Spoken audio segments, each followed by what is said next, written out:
दोस्तों नमस्कार। अभ्यास हमारे लिए व्यायाम और मंत्र की तरह है जो शारीरिक और मानसिक अवस्था को एक आवश्यक फ्रीक्वेंसी के साथ एक रास्ते पर ले जाती है और धीरे धीरे ही सही लेकिन निश्चितता के साथ हमें पूर्णता की ओर ले जाती है।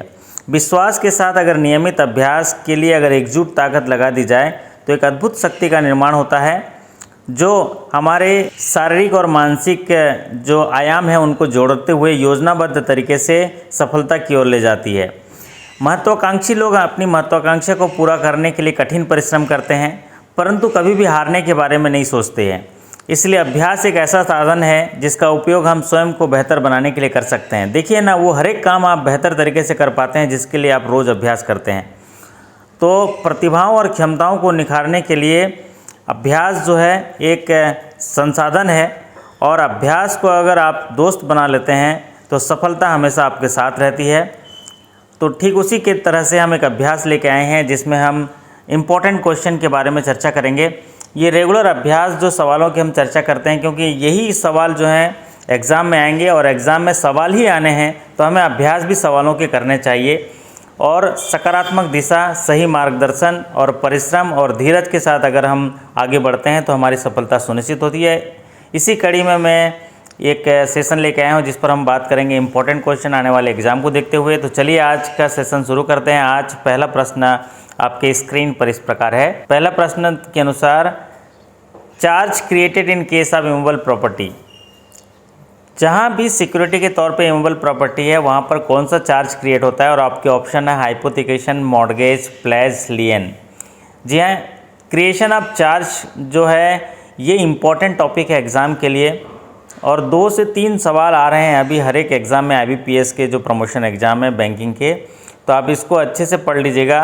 और ये सवाल बहुत पॉपुलर सवाल है कि जहाँ इमूवेबल प्रॉपर्टी है चार्ज के रूप में तो वहाँ पर कौन सा जो है चार्ज क्रिएट होगा सिक्योरिटी के तौर पर। अगर इमूवेबल प्रॉपर्टी है तो यहाँ सीधा जो है ये मॉर्गेज होता है। अगर इमूवेबल प्रॉपर्टी सिक्योरिटी के तौर पे है तो वहाँ पर चार्ज क्रिएट होता है मॉर्गेज।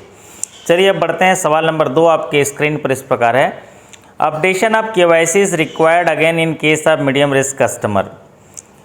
जब भी हम नो योर कस्टमर गाइडलाइन को देखते हैं तो रिस्क कैटेगराइजेशन होता है, low risk, medium risk, high risk. Customer के एक्टिविटी को देखते हुए, उनके पोर्टफोलियो को देखते हुए रिस्क कैटेगराइजेशन होता है और उस रिस्क के आधार पर उनमें KYC अपडेशन किया जाता है।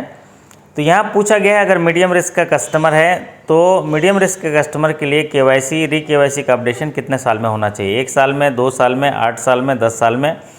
और इसका सही उत्तर है 8 साल में। 8 ईयर में updation of KYC is required again in case of medium risk customer. अगर ये कस्टमर हाई रिस्क के हैं तो 2 साल में, अगर यही कस्टमर लो रिस्क में है तो 10 साल में। तो चलिए बढ़ते हैं। अब सवाल नंबर 3 आपके स्क्रीन पर इस प्रकार है। The maximum claim can be file in state commission under consumer protection act. जी हाँ, कंज्यूमर प्रोटेक्शन एक्ट का जो बिल है दिसंबर 2019 में लाया गया। 30 वर्षों से पुराना जो बिल था वो उसको अपडेट किया गया, मॉडिफाई किया गया है, संशोधन किया गया है। इसमें जो आर्थिक क्षेत्राधिकार हैं वो बढ़ाए गए हैं। सवाल पूछा गया है कि अगर स्टेट कमीशन का केस है तो कितने मैक्सिमम क्लेम किए जाते हैं? 20 लाख, 1 करोड़, 10 करोड़ और 100 करोड़। तो ये जो सही उत्तर है वो है 10 करोड़। स्टेट कमीशन में है तो 1 करोड़ से ज़्यादा 10 करोड़ तक जा सकते हैं और 10 करोड़ से ज़्यादा है तो नेशनल कमीशन में, और अगर 1 करोड़ तक का है तो डिस्ट्रिक्ट फोरम में जाएंगे। यहाँ पर पूछा गया स्टेट कमीशन का, इसलिए इसका उत्तर होगा 10 करोड़। चलिए अब बात करते हैं। सवाल नंबर 4 आपके स्क्रीन पर इस प्रकार है। What is the time frame for giving information under RTI act in normal case. Normal case में अगर राइट टू इन्फॉर्मेशन एक्ट के तहत सूचना मांगी गई है किसी भी प्राधिकृत अधिकारी को तो वो सूचना देने के लिए टाइम कितना होता है? 15 डेज़, 30 डेज़, 45 डेज़, 48 आवर्स। तो right to information act, banking ombudsman और BC SBI और कंज्यूमर प्रोटेक्शन एक्ट, ये इंपॉर्टेंट टॉपिक हैं एग्जाम के दृष्टिकोण से। इनमें से सवाल आते हैं। तो ये सवाल देखिए RTI से आया है। इसमें पूछा गया है कि टाइम फ्रेम क्या है इन्फॉर्मेशन देने के लिए। तो इसका सही उत्तर है 30 डेज़। इसका सही उत्तर है 30 डेज़। नॉर्मल केस अगर है तो 30 डेज़ के अंदर जवाब देना है, लेकिन अगर लाइफ और लिबर्टी से संबंधित है तो 48 आवर्स होता है। यहाँ पूछा गया है नॉर्मल केस में, इसलिए 30 डेज इसका सही उत्तर होगा। चलिए बढ़ते हैं, सवाल नंबर 5 आपके स्क्रीन पर इस प्रकार है, what is the education loan maximum limit under priority sector lending. Priority sector lending में जो एजुकेशन लोन देते हैं तो प्रियॉरिटी सेक्टर कंसिडरेशन के लिए एजुकेशन लोन का मैक्सिमम लिमिट कितना है, और आपके ऑप्शन है 10 लाख, 20 लाख, 25 लाख नीड बेस। दरअसल लिमिट सैंक्शन में कोई बाधा नहीं है, लिमिट सैंक्शन में कोई रिस्ट्रिक्शन नहीं है एजुकेशन लोन में, लेकिन प्रियॉरिटी सेक्टर कंसिडरेशन के लिए जो मैक्सिमम है वो लेते हैं वो 20 लाख है। पहले ये 10 लाख था, जिसको 4 सितंबर 2020 को ये मॉडिफाई किया गया, प्रियॉरिटी सेक्टर जो है नए गाइडलाइन आए और उसके आधार पर ये 20 लाख किया गया। तो यहाँ उत्तर होगा 20 लाख। चलिए बढ़ते हैं, सवाल नंबर 6 आपके स्क्रीन पर इस प्रकार है, maximum loan for repair and maintenance in metro urban under priority sector lending. Repair and maintenance के लिए मेट्रो एरिया है अगर, तो उसमें प्रियॉरिटी सेक्टर लेंडिंग के तहत maximum loan repair and maintenance के लिए कितना दिया जा सकता है, 1 लाख, 2 लाख, 3 लाख, 10 लाख। जी हाँ, यहाँ पर मेट्रो एरिया है और रिपेयर एंड मेंटेनेंस के लिए लोन दिया गया हाउसिंग लोन में प्रियॉरिटी सेक्टर में, तो ये इसका सही उत्तर होगा 10 लाख। अगर ये अदर एरिया में होता तो ये 6 लाख होता। इसका भी रिवाइज़ किया गया इसलिए ये इम्पॉर्टेंट है। चलिए अब बात करते हैं, सवाल नंबर 7 आपके स्क्रीन पर इस प्रकार है, what is the investment and turnover criteria for small enterprises under new definition of MSME units. MSME units की डेफिनेशन में काफ़ी बदलाव किए गए हैं। इसमें कंपोजिट क्राइटेरिया इन्वेस्टमेंट और टर्नओवर का दिया गया है, और इसमें स्मॉल एंटरप्राइजेस के लिए पूछा गया है और ऑप्शन दिए हैं investment up to 1 crore, turnover up to 5 crore, investment up to 5 crore, turnover up to 25 crore, investment up to 10 crore, turnover up to 50 crore, investment up to 50 crore and turnover up to 250 crore. यहाँ पर स्मॉल एंटरप्राइजेस के लिए पूछा गया है। 3 कैटेगरी के इंटरप्राइजेस होते हैं, माइक्रो, स्मॉल एंड मीडियम। पूछा गया है स्मॉल एंटरप्राइजेस के लिए, तो स्मॉल एंटरप्राइजेस के लिए जो क्राइटेरिया है वो है investment up to 10 crore and turnover up to 50 crore. मतलब इन्वेस्टमेंट 1 करोड़ से ज़्यादा हो, 10 करोड़ तक हो, और टर्नओवर जो है 5 करोड़ से ज़्यादा हो, 50 करोड़ तक हो, तो इसको बोलते हैं स्मॉल एंटरप्राइजेस। अगर यही माइक्रो के लिए पूछा रहता तो ए सही होता, investment up to 1 crore, turnover up to 5 crore, और यही अगर मीडियम के लिए पूछा जाता तो डी सही होता, investment up to 50 crore and turnover up to 250 crore. यहाँ पूछा गया है स्मॉल का, इसलिए सही होगा C, investment 10 crore, turnover 50 crore. चलिए बात करते हैं, सवाल नंबर 8 आपके स्क्रीन पर इस प्रकार है, as per RBI guideline for the first 3 year how many branches should be open in unbanked rural area. RBI के दिशा निर्देशों के अनुसार पहले 3 सालों में जो ब्रांचेस खोले जाएंगे अनबैंक्ड रूरल एरिया में वो कितने % होंगे, और ऑप्शन है 10%, 20%, 25%, 30%। तो इसका सही उत्तर है 25% ब्रांचेस जो हैं अनबैंक्ड रूरल एरिया में खोले जाने हैं, क्योंकि भारत सरकार जो है फाइनेंशियल इंक्लूजन की ओर काम कर रही है। भारत के हर एक नागरिक को अफोर्डेबल प्राइस पे बैंकिंग सर्विसेज मिलने चाहिए, इसलिए जो भी ब्रांचेस जो खोले जाएंगे फर्स्ट 3 ईयर में वो रूरल एरिया में जो हैं ज़्यादा खोले जाएंगे। उनके लिए एक टारगेट दिया है कि अनबैंक्ड रूरल एरिया में 25% जो है वो खोले जाने चाहिए। चलिए अब बात करते हैं, सवाल नंबर 9 आपके स्क्रीन पर इस प्रकार है, if the sanction limit of A firm is ₹10 lakhs and stock is ₹12 lakhs with margin is 25%, the calculate drawing power is. ये सवाल हर एक एग्ज़ाम में आ रहा है, इससे रिलेटेड ड्राइंग पावर कैलकुलेशन से मैंने कई सारे वीडियो बनाए हैं। ड्राइंग पावर कैलकुलेशन से आपके वो स्पेशल वीडियो सेक्शन में भी होंगे और डाउट क्लियरिंग सेशन में भी बनाए हैं, तो इसको ज़रा प्रैक्टिस कर लीजिएगा कि जब भी ड्राइंग पावर निकालते हैं तो स्टॉक में से मार्जिन माइनस कर देते हैं तो ड्राइंग पावर आ जाता है। मार्जिन 25%, स्टॉक है 12 लाख, तो 12 लाख का 25% हो जाएगा 3 lakhs। तो यहाँ पर 12 में से 3 lakhs माइनस करेंगे तो 9, तो ड्राइंग पावर हो जाएगा 9 lakhs। भले ही इसका लिमिट 10 लाख है लेकिन स्टॉक कम है, इसलिए ये ड्राइंग पावर होगा 9 lakhs। मतलब पार्टी जो है 9 लाख से ज़्यादा नहीं निकाल सकते, जबकि लिमिट उनकी 10 लाख है। तो यहाँ पर इसका सही उत्तर होगा 9 लाख। चलिए बात करते हैं, सवाल नंबर 10 आपके स्क्रीन पर इस प्रकार है, A and B operate joint FDR as either and survivor, if A dies then money will be given after maturity to. A और बी जॉइंट फिक्स डिपॉजिट खाता आइदर सर्वाइवर मैंडेट के साथ खोले हैं। अचानक ए की मृत्यु हो जाती है तो जो राशि है मैच्योरिटी के बाद किसको दी जाएगी। ये तो बहुत टीआरपी वाला सवाल है, हर एग्ज़ाम में ये आ रहा है। और आपके ऑप्शन है amount is to be paid to B, amount is to be paid to legal heir of A, amount is to be paid to B and legal heir of A, amount is to be paid to family of A and B. यहाँ पर देखिए पूछा गया है, एक joint account है FDR का, ए and be either survivor है, ए की मृत्यु हो जाती है, तो मैच्योरिटी के बाद जो है पेमेंट किसको दिया जाएगा। तो यह इसका सीधा उत्तर है मैच्योरिटी के बाद पेमेंट जो है बी को दे दिया जाएगा और खाता जो है बंद कर दिया जाएगा। अगर मैच्योरिटी से पहले होता है तो B plus legal heir of A दिया जाएगा, लेकिन मैच्योरिटी के बाद बी को दे दिया जाएगा। और अगर पहले ही मैंडेट दिया गया है कुछ तो सीधे सीधे आइदर सर्वाइवर के केस में अमाउंट जो है बी को दे दिया जाएगा। तो यहाँ सही उत्तर है बी। चलिए अब बात करते हैं सवाल नंबर 11 आपके स्क्रीन पर इस प्रकार है, under pension scheme for retailers and shopkeeper how much maximum pension will be beneficiary get after retirement. Option है 1000, 3000, 5000, 10000। तो भारत सरकार की पेंशन स्कीम है रिटेलर के लिए, शॉपकीपर के लिए।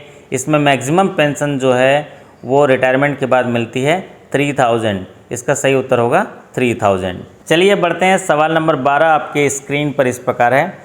सवाल नंबर 12 के अनुसार what is the timeline for auto reversal of transaction for a bank when the amount debited from one card but did not reach another card to card transfer as per new guidelines of Reserve Bank of India. Reserve Bank of India ने digital transaction के लिए turn around time जो है revise किए गए हैं। तो उस टर्न अराउंड टाइम के आधार पर बोला गया है अगर एक कार्ड से दूसरे कार्ड में फ़ंड ट्रांसफ़र किया गया है और वो फेल्ड हो गया तो वो फेल्ड ट्रांजेक्शन कितने दिनों में आ जाने चाहिए। और आपके ऑप्शन है T+1 day, T+2 day, T+3 days, T+5 days. तो अगर कार्ड टू कार्ड ट्रांसफ़र हुआ है तो वो उसका सही उत्तर होगा T+1 डे में आना चाहिए। ट्रांजेक्शन +1 डे में वो रिवर्स हो जाने चाहिए अगर फेल्ड ट्रांजेक्शन है तो। चलिए अब बात करते हैं सवाल नंबर 13 आपके स्क्रीन पर इस प्रकार है। सवाल नंबर 13 में देखिए, audit observation on credit matters pertaining to internal concurrent statute RBI audit report is to be rectified within what period. कितने दिनों में जो इंटरनल ऑडिट हैं, कॉन्करेंट ऑडिट हैं, स्टेट्यू हैं, आरबीआई ऑडिट हैं, इनका रेक्टिफिकेशन हो जाना चाहिए। और ये सवाल जो है अलग अलग बैंकों में उनके ऑडिट पॉलिसी के हिसाब से थोड़े अलग हो सकते हैं।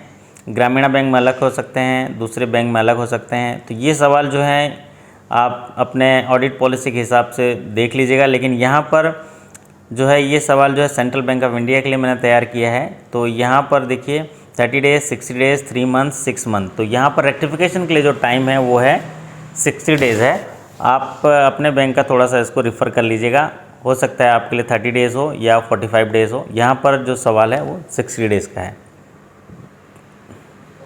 चलिए बात करते हैं सवाल नंबर 14 आपके स्क्रीन पर इस प्रकार है, asset charge by the way of mortgage are valued every how many years by the banks approve valuer. जो भी इमूवेबल प्रॉपर्टी एसेट्स जो है चार्ज हैं बैंक के पास, तो उनका वैल्यूएशन कितने सालों में होना चाहिए अप्रूव वैल्यूअर से। आपके ऑप्शन है 2 ईयर, 3 ईयर्स, 4 ईयर, 5 ईयर। जी हाँ, ये काफ़ी इंपॉर्टेंट सवाल है, क्रेडिट पॉलिसी से रिलेटेड है कि जब भी हम लोन देते हैं तो सिक्योरिटी चार्ज करते हैं मॉर्गेज में, तो उनका वैल्यूएशन होना चाहिए 3 ईयर्स में। तो इसका सही उत्तर है 3 ईयर्स में इनका वैल्यूएशन होना चाहिए। हर 3 साल में इसका वैल्यूएशन होना चाहिए, उसकी वैल्यू कितनी है और उसका जो है सैंक्शन टर्म्स एंड जो है रिवाइज होने चाहिए। अब बढ़ते हैं सवाल नंबर 15 आपके स्क्रीन पर इस प्रकार है, timeline for declaring non cooperative borrowers. Non cooperative borrowers ऐसे बोरोवर होते हैं जो सिक्योरिटी का इंस्पेक्शन करने नहीं देते हैं, बैंक के साथ सहयोग नहीं करते हैं, फ़ंड तो है लेकिन पैसे रिपे नहीं करते हैं, फ़ंड डाइवर्ट कर देते हैं। तो ऐसे बोरोवर को नॉन कोऑपरेटिव बोरोवर कहते हैं। और इनको डिक्लेयर करने के लिए जो टाइमलाइन की बात पूछी गई है 30 डेज़, 60 डेज़, 90 डेज़, नन। तो इनको टाइमलाइन डिक्लेयर करने का जो टाइम है वो है 90 डेज़। और इनका जो कट ऑफ है वो 5 करोड़ एंड एबव है तो रिपोर्टिंग के लिए। और ये क्रिलिक को जो है रिपोर्ट होते हैं, central repository for information on large credit. तो यहाँ पर 90 डेज़ इसका सही उत्तर है। चलिए अब बात करते हैं सवाल नंबर 16 आपके स्क्रीन पर इस प्रकार है, a red flag account is one where is suspicious of fraudulent activity is thrown up by the presence of one और मोर अर्ली वार्निंग सिग्नल्स। एक रेड फ्लैग अकाउंट वो होता है जहाँ पर कोई फ्रॉडुलेंट एक्टिविटी जो है उसका अर्ली वार्निंग सिग्नल 1 या 2 बार अगर उसको सस्पिशियस पाया जाता है तो ये रेड फ्लैग अकाउंट का जो कट ऑफ पूछा गया है, इनकी रिपोर्टिंग की जाती है क्रिलिक को। तो ये कौन सा अमाउंट है पूछा गया है, 2 करोड़, 5 करोड़, 10 करोड़, 50 करोड़। तो जो रेड फ्लैग अकाउंट है, इनमें अगर फ्रॉडुलेंट एक्टिविटी का सस्पिशन पाया जाता है तो इसकी रिपोर्टिंग की जाती है क्रिलिक को, और इसका जो कट ऑफ है वो है 50 करोड़। इसका कट ऑफ है 50 करोड़। चलिए बात करते हैं सवाल नंबर 17 आपके स्क्रीन पर इस प्रकार है। An agriculture advance for long duration crop will be treated as NPA if the interest or installment remains overdue for। एक एग्रीकल्चर एडवांस है, वो लॉन्ग ड्यूरेशन क्रॉप के लिए है। लॉन्ग ड्यूरेशन क्रॉप का मतलब होता है crop season more than 1 year, more than 12 months. तो ऐसे जो एग्रीकल्चर लोन है उसको एनपीए ट्रीट किया जाएगा अगर वो इंटरेस्ट इंस्टॉलमेंट ओवरड्यू होता है कितने दिन के लिए, 1 crop season, 2 crop season, 18 months, 1 year. तो इसका सही उत्तर होगा 1 क्रॉप सीजन। अगर लॉन्ग ड्यूरेशन क्रॉप है तो 1 क्रॉप सीजन ओवरड्यू हो गया तो करेंगे, और अगर शॉर्ट टर्म ड्यूरेशन है, शॉर्ट ड्यूरेशन क्रॉप है तो 2 क्रॉप सीजन अगर ओवरड्यू हुआ तो एनपीए डिक्लेयर करेंगे। तो यहाँ लॉन्ग ड्यूरेशन क्रॉप के लिए पूछा गया इसलिए 1 क्रॉप सीजन। चलिए बात करते हैं सवाल नंबर 18 आपके स्क्रीन पर इस प्रकार है। प्रोविज़न रिक्वायर्ड इन सिक्योर्ड सब स्टैंडर्ड एसेट इज। सिक्योर्ड सब स्टैंडर्ड एसेट्स में पूछा गया प्रोविज़न कितना होता है, 15%, 20%, 25%, नन। तो यहाँ पर देखिए पूछा गया है कि प्रोविज़न क्या होगा सब स्टैंडर्ड एसेट में, लेकिन जब भी सब स्टैंडर्ड एसेट और डाउटफुल में आते हैं तो वहाँ पर 2 कैटेगरी होते हैं, एक सिक्योर्ड पोर्शन, एक अनसिक्योर्ड पोर्शन। सिक्योर्ड पोर्शन मतलब जितनी सिक्योरिटी रखी गई है, और अनसिक्योर्ड पोर्शन जिसमें सिक्योरिटी नहीं है। तो यहाँ पर प्रोविज़न पूछा गया सिक्योर्ड पोर्शन का, तो इसका सही उत्तर होगा 15%। 15% प्रोविज़न किया जाता है सिक्योर्ड पोर्शन पर, और अनसिक्योर्ड पोर्शन पर 25%। तो यहाँ सवाल पूछा गया सिक्योर्ड सब स्टैंडर्ड एसेट्स पर, तो यहाँ 15% सही उत्तर होगा। चलिए बढ़ते हैं सवाल नंबर 19 आपके स्क्रीन पर इस प्रकार है। What is the rate of provision for loss assets. अगर लॉस एसेट्स है तो उसमें कितना प्रोविज़न किया जाता है। अब नाम से ही लॉस है तो 100% प्रोविज़न होगा, इसका सही उत्तर होगा 100%। चलिए अब बात करते हैं सवाल नंबर 20 आपके स्क्रीन पर इस प्रकार है। What is the maximum claim amount which can be settled bye लोक अदालत। ये सवाल भी काफ़ी पॉपुलर हैं, ये सवाल काफ़ी आते हैं कि लोक अदालत में मैक्सिमम क्लेम जो हैं कितने के सेटल किए जाते हैं, 10 लाख, 20 लाख, 25 लाख, नन। तो इसका सही उत्तर है 20 लाख। लोक अदालत में मैक्सिमम क्लेम जो है 20 लाख तक सेटल किए जाते हैं। चलिए बात करते हैं सवाल नंबर 21 आपके स्क्रीन पर इस प्रकार है। Scale of finance for the crop for farmer raising single crop in a year is fixed by. जो स्केल ऑफ फाइनेंस होते हैं, जो क्रॉप लोन देते हैं क्रॉप पैदावार के लिए, स्केल ऑफ फाइनेंस डिसाइड किए जाते हैं वो किसके द्वारा किए जाते हैं, district level technical committee, SLBC, BLBC, SLTC। तो यहाँ पर जो स्केल ऑफ फाइनेंस डिसाइड किए जाते हैं वो है डिस्ट्रिक्ट लेवल टेक्निकल कमेटी के द्वारा डिसाइड किए जाते हैं कि अगर किसी किसान के पास 1 एकड़ की ज़मीन है तो सिंगल क्रॉप करने के लिए या डबल क्रॉप करने के लिए, उस फसल के पैदावार के लिए उसको कितने की फाइनेंस की ज़रूरत है, वो पैमाना क्या होगा जिससे कि बैंक जो है उसको फाइनेंस करेगी, वो स्केल ऑफ फाइनेंस जो है डिसाइड करती है डिस्ट्रिक्ट लेवल टेक्निकल कमेटी।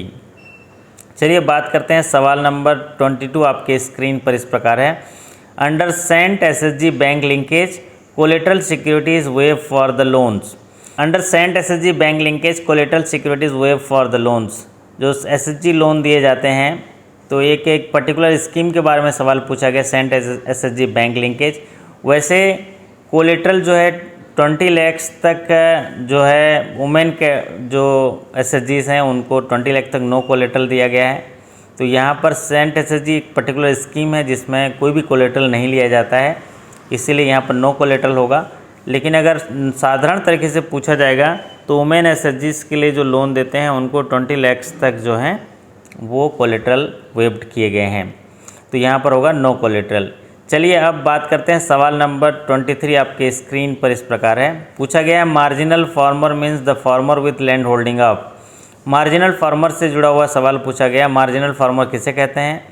तो ये तो आप सभी इतने बार मैं इस सवाल को रिपीट किया हूँ कि आप लोगों को याद हो गया होगा, लेकिन सवाल बहुत इंपॉर्टेंट है कि मार्जिनल फार्मर किसे कहते हैं। तो मार्जिनल फार्मर वो हैं जिनके पास लैंड होल्डिंग 1 हेक्टेयर तक का होता है, तो इसका सही उत्तर होगा land holding up to 1 hectare. चलिए बात करते हैं सवाल नंबर 24 आपके स्क्रीन पर इस प्रकार है। Loans for food and agro processing up to an aggregate sanction limit of ₹100 crore per borrower from the banking system will be classified as priority sector. Food and agro processing unit के लिए पूछा गया है कि 100 करोड़ पर बारोवर लोन देते हैं, तो जो लोन देते हैं वो प्रायोरिटी सेक्टर के एग्रीकल्चर के कौन से हिस्से में आता है। एग्रीकल्चर के 3 हिस्से होते हैं, एक होता है फार्म क्रेडिट, एक होता है एग्रीकल्चर इंफ्रास्ट्रक्चर, एक होता है एग्रीकल्चर एंसिलरी सर्विसेज। तो यहाँ पर जो फूड एंड एग्रो प्रोसेसिंग है ये कहलाएंगे सीधे सीधे एग्रीकल्चर एंसिलरी सर्विसेज में। तो इसका सही उत्तर होगा एग्रीकल्चर एंसिलरी सर्विसेज, और इसमें मैक्सिमम जो लिमिट है वो 100 करोड़ पर बारोवर है food and agro processing unit के लिए। चलिए बात करते हैं सवाल नंबर 25 आपके स्क्रीन पर इस प्रकार है। एज क्राइटेरिया अंडर प्रधानमंत्री सुरक्षा बीमा योजना। प्रधानमंत्री सुरक्षा बीमा योजना के इंश्योरेंस लाभ लेने के लिए एज क्राइटेरिया पूछा गया है 18 से 15, 18 से 60, 18 से 70, 18 से 80। तो इसका सही उत्तर होगा 18 साल न्यूनतम, 70 साल तक जो है अधिकतम इस योजना में भाग ले सकते हैं। और प्रधानमंत्री सुरक्षा बीमा योजना के तहत जो एक्सीडेंटल जो डेथ होती है उसमें दुर्घटना बीमा होती है 2 लाख की, अगर पार्शियल डिसेबिलिटी आया तो 1 लाख और परमानेंट डिसेबिलिटी आया तो 2 लाख। चलिए अब बात करते हैं सवाल नंबर 26 आपके स्क्रीन पर इस प्रकार है। टेंजिबल नेटवर्थ के बारे में पूछा गया है। टेंजिबल नेटवर्थ क्या है? ऑप्शन दिए हैं capital minus intangible assets, capital plus reserve plus long term loan minus intangible assets, capital plus reserve minus फिक्सियस asset, capital plus reserve minus intangible asset minus फिक्सियस asset. यहाँ पर टेंजिबल नेटवर्थ के लिए पूछा गया, तो टेंजिबल नेटवर्थ होता है capital plus reserve minus intangible assets minus फिक्सियस asset. तो ये जो है कैपिटल में रिजर्व, उसमें इंटेंजिबल एसेट और फिक्सियस एसेट को माइनस कर देते हैं, तो वो कहलाता है टेंजिबल नेटवर्थ। चलिए बात करते हैं सवाल नंबर 27 आपके स्क्रीन पर इस प्रकार है। सवाल नंबर 27 बैलेंस शीट से जुड़ा हुआ है। इसमें पूछा गया है कि किसी फर्म का टोटल एसेट 80 है और it's long term sources is 50 and net worth is 20, what is their current liability. अब यहाँ पर देखिए किसी फर्म का जो टोटल एसेट्स है 80 है, तो टोटल लाइबिलिटी भी कितना होगा? वो 80 होगा। अब यहाँ पर पूछा गया लॉन्ग टर्म सोर्सेज जो है 50 है। लॉन्ग टर्म सोर्सेज क्या होता है? लॉन्ग टर्म सोर्सेज क्या होता है? लॉन्ग टर्म सोर्सेज होता है net worth plus long term liability. तो नेटवर्थ ऑलरेडी दिया हुआ है 20, तो यहाँ पर लॉन्ग टर्म लाइबिलिटी क्या होगा? 30 होगा। तो बचा हुआ हिस्सा जो है करंट लाइबिलिटी होगा। तो अगर टोटल लाइबिलिटी 80 है जिसमें नेटवर्थ है 20, लॉन्ग टर्म लाइबिलिटी क्योंकि लॉन्ग टर्म सोर्सेज में आता है, तो long term sources plus net worth is equal to 50, तो 30 निकल जाएगा लॉन्ग टर्म लाइबिलिटी। अब वो लॉन्ग टर्म लाइबिलिटी 30 हो गया है, तो करंट लाइबिलिटी निकालने के लिए बोला है। तो करंट लाइबिलिटी क्या होगा? 80 में से 50 माइनस कर दो, करंट लाइबिलिटी होगा। तो इसका सही उत्तर होगा करंट लाइबिलिटी विल बी 30। जी हाँ, बढ़ते हैं सवाल नंबर 28 आपके स्क्रीन पर इस प्रकार है। Mortgage created by way of deposit of property documents. कोई भी मॉर्गेज अगर just deposit of title deeds दे दिए हैं तो उसको क्या बोलते हैं? Equitable mortgage, usufructuary mortgage, English mortgage, simple mortgage. तो जब टाइटल डीड प्रॉपर्टी के डॉक्यूमेंट बैंक में जमा कर दिए जाते हैं और मॉर्गेज क्रिएट किया जाता है तो उसको बोलते हैं इक्विटेबल मॉर्गेज। चलिए अब बात करते हैं सवाल नंबर 29 आपके स्क्रीन पर इस प्रकार है। Who is not a relative as per loan policy? Brother's wife, wife sister, son in law, mother in law. जी हाँ, ये लोन पॉलिसी से रिलेटेड सवाल है। इसमें मदर इन लॉ को जो है रिलेटिव नहीं माना गया है। इसका सही उत्तर है मदर इन लॉ। चलिए अब बात करते हैं सवाल नंबर 30 आपके स्क्रीन पर इस प्रकार है। Section 45Z of BR act deals with.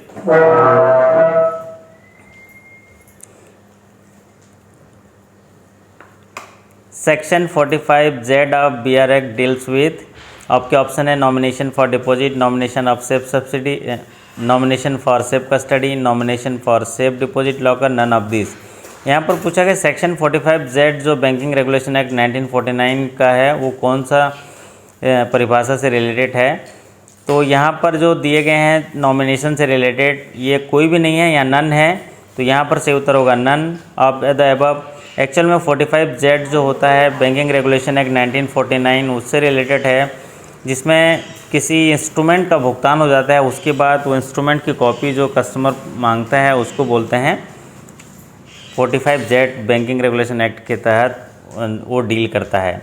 जब भुगतान किए गए इंस्ट्रूमेंट की कॉपी कस्टमर मांगता है तो उसको बोलते हैं 45Z के अनुसार उसकी व्याख्या की गई है। यहाँ पर नॉमिनेशन से रिलेटेड नहीं है। तो ये थे कुछ 30 सवाल। आशा करता हूँ कि इस तरह से अभ्यास से आपको बहुत सारी चीज़ें, इंपॉर्टेंट सवाल जो हैं सीखने मिल जाते हैं। इसी तरह हम लोग सीखते रहेंगे, आप लोग प्रैक्टिस करते रहेंगे, क्योंकि अभ्यास से जो है सारी चीज़ें आप परफेक्ट होते हैं। और डेली इस तरह से अभ्यास करेंगे 50-50, 30-30 क्वेश्चन, तो आपको लगेगा कि आप परिपूर्ण हो रहे हैं। निश्चित तौर से प्रयोग में आने वाले ये सारे सवाल जो हैं आपको कला कौशल्य के साथ आपके मनोबल को मजबूत करेंगे, और आपके जो जिस तरह से आप अभ्यास करते हैं तो सभी जो हैं अभ्यास से जो है सफलता की ओर आपको जाने के लिए जो है आत्मविश्वास मिलेगा, और आप अपने एग्ज़ाम में चुनौतियों का सामना कर पाएंगे और जीतने की क्षमता आप में सबल होगी, और आपकी इच्छा शक्ति बढ़ते हुए आप सफलता को प्राप्त करेंगे। मैं बहुत सारी शुभकामनाएं करता हूं, आप सभी की सकुशलता और सफलता की कामना करते आपसे विदा लेता हूं। और सबसे बेहतर बनने के लिए आपको सबसे ख़राब हालातों से लड़ना होगा। सबसे बेहतर बनने के लिए आपको सबसे ख़राब हालातों से लड़ना पड़ेगा, और एग्ज़ाम में पास करने के लिए आपको रोज़ पढ़ना पड़ेगा। जी हाँ, रोज़ पढ़ते रहिए, इसी तरह बने रहिए, मस्त रहिए, स्वस्थ रहिए और मुस्कुराते रहिए। बहुत बहुत धन्यवाद। नमस्कार। Thank you so much.